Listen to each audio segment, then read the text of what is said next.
Major ডালিম বলছি। অদ্য সকাল হতে খন্দকার মুশতাক আহমদের বলিষ্ঠ নেতৃত্বে সামরিক বাহিনী ক্ষমতা দখল করিয়াছে। তাহসান রোজা ইস্যুতে যখন সামাজিক যোগাযোগ মাধ্যমে তোলপাড়, ঠিক তখনই সব ইস্যুকে হাঁটিয়ে নেট দুনিয়ার হট টপিক বনেছেন মেজর ডালিম। তিনি বেঁচে আছেন নাকি মারা গেছেন এই বিষয়টি নিয়ে এতদিন ধরে জনমনে ধোঁয়াশা থাকলেও সব জল্পনা কল্পনাকে বুড়ো আঙুল দেখিয়ে হঠাৎই প্রকাশ্যে এলেন শেখ মুজিবুর রহমান হত্যাকাণ্ডের দণ্ডপ্রাপ্ত আসামি মেজর ডালিম। শেখ মুজিব হত্যাকাণ্ড নিয়ে দিলেন চাঞ্চল্যকর সব তথ্য।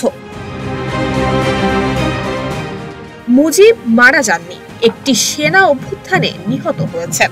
বাকশাল বিদায়ের পরে কোটি কোটি মানুষ রাস্তায় নেমে শুকরিয়া আদায় করেছে। একটি টক শোতে এমন মন্তব্যই করেছেন মেজর ডালিম। ৫ জানুয়ারি রাত ৯টায় ইলিয়াস হোসেনের ইউটিউব চ্যানেলে প্রচারিত এই টক শো মুহূর্তেই ভাইরাল হয়। টক শোটি বাংলাদেশের অনলাইনে সরাসরি সম্প্রচারিত কোনো অনুষ্ঠানের ইতিহাসে রেকর্ড করেছে, যেখানে একসঙ্গে প্রায় ৭ লক্ষ দর্শক যুক্ত ছিলেন। টক শোতে মেজর ডালিম বাংলাদেশের মহান মুক্তিযুদ্ধ এবং ১৯৭৫ সালের ১৫ই আগস্ট শেখ মুজিব হত্যার পেছনের নেপথ্যের ঘটনা নিয়ে কথা বলেছেন। তিনি মুক্তিযুদ্ধের অনেক অজানা ইতিহাস এবং পরবর্তী সময়ে ঘটে যাওয়া রাজনৈতিক প্রেক্ষাপট নিয়ে তার মতামত দিয়ে বলেছেন, শেখ মুজিব তার জুলুমের মাত্রা এতটাই তীব্র করেছিল, তখন মানুষ রবের কাছে মুক্তি চাচ্ছিল তার জুলুমের অবসানের জন্য।